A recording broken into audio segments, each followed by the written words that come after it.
আসসালামু আলাইকুম রহমতুল্লাহি ওবরাকাতুহ।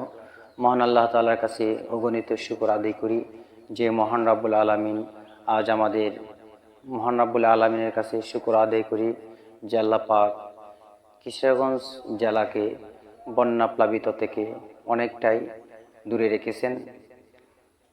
আমাদের সবচেয়ে বেশি দু এক দিন ধরে আমাদের কষ্ট হচ্ছে যে সমস্ত ডিস্ট্রিক্টগুলি এলাকাগুলি বন্যার পানি দ্বারা আক্রান্ত হচ্ছেন।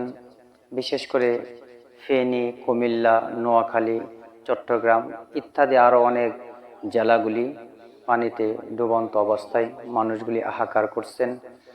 একটা মানুষ তার জন্মস্থান থেকে বেরিয়ে আসার মতন, নিজের জান মালগুলো নিয়ে আসার মতন তাদের কোনো রকম প্রস্তুতি ছিল না, কোনো রকমভাবে তারা আসার মতন ব্যবস্থাপনাও ছিল না। এই বন্যা প্লাবিত এলাকায় বাংলাদেশের সেনাবাহিনী অনেক ভূমিকা পালন করছেন। তারা জান প্রাণ দিয়ে তাদের হেফাজতে আনার জন্য তারা কঠোর পরিশ্রম করে আসছেন এবং করতেছেন। তাদেরকেও আমরা ধন্যবাদ জানাই।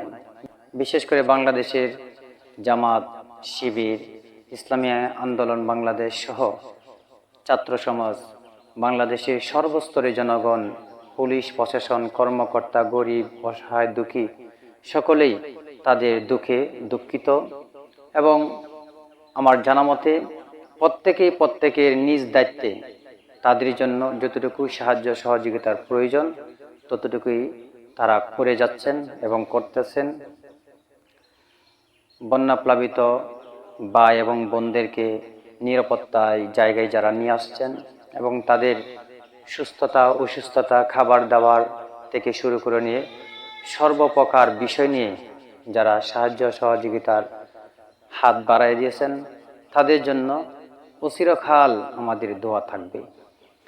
এবং আমাদের কিশোরগঞ্জ প্রায় এলাকা থেকে, প্রায় ডিস্ট্রিক্ট থেকে, অনেক ডিস্ট্রিক্ট থেকে প্রত্যেকের এলাকায় প্রত্যেক জনগণের কাছ থেকে দায়িত্বশীল হয়ে ছাত্র সমাজগুলি এবং সচেতন নাগরিক, সচেতন মানুষগুলি সকলেই সেই সাহায্যের হাতগুলি বাড়ায় দিচ্ছে। আসলে এটাই হচ্ছে মুসলমানদের নীতি বা আদর্শ। একজন মুসলমান অসুস্থ হলে তাকে সেবা করা, একজন মানুষ বিপদে পড়লে মুসলমান তাদেরকে সাহায্য সহযোগিতা করবে, সে যে কোনো ধরনের লোকই হোক, ইসলাম তাদেরকে সেই ব্যবস্থাপনা দিয়েছেন। এবং সেই বন্যা প্লাবিত এলাকার মানুষগুলি অজন্যরে কাঁদছেন, যাদের চোখের পানি দেখে আমরাও কেঁদেছি এবং বাংলাদেশের সর্বস্তরের মানুষগুলো কেঁদেছে তাদের দুঃখ, তাদের কষ্ট দেখে। একটা মানুষ দুনিয়াতে অনেক কিছুই সে করে থাকে, বাড়ি ঘর, পশু পাখি পালন এবং ঘরের মধ্যে অনেক আসবাবপত্র জিনিসগুলি থাকে। সেই জিনিসগুলি ফেলে শুধু জান নিয়ে বাঁচার জন্য তারা বস্তি এলাকায় অথবা আশ্রয় কেন্দ্রে তারা আশ্রয় নিচ্ছেন। কিন্তু তাদের ঘুম, নিদ্রা, খাবার দাবার যাই কিছু দেওয়া হোক না কেন, কিন্তু তাদের সেই রুচিবোধটা হারিয়ে গিয়েছে। তো আমি বলতে চাই, আপনারা ধৈর্য ধারণ করুন, বিপদ আপদে অস্থির হয়েন না, ধৈর্য ধরুন। আল্লাহ তাআলা আপনাদের সাথে আছেন। ইন্নাল্লাহা মাআস সাবিরিন। বন্যার পানি দ্বারা যে সমস্ত জিনিসগুলি নষ্ট হয়েছে, যে সমস্ত মানুষগুলোর জানমালের ক্ষতি হয়েছে, আল্লাহর কাছে শুকর আদায় করুন। আল্লাহ তাআলা আপনাদের সেই সমস্ত বিপদে যে সমস্ত মালামালগুলি আল্লাহ তাআলা ছিনায় নিয়েছেন, তার চাইতে আল্লাহ তাআলা আরও উত্তম কিছু জিনিস দিতে পারেন। আল্লাহ তাআলা মানুষকে বিভিন্নভাবে পরীক্ষা করেন, ক্ষুধা দ্বারা, ভয় দ্বারা এবং দুর্ভিক্ষ দ্বারা বিভিন্নভাবে আল্লাহ তাআলা পরীক্ষা আসেন।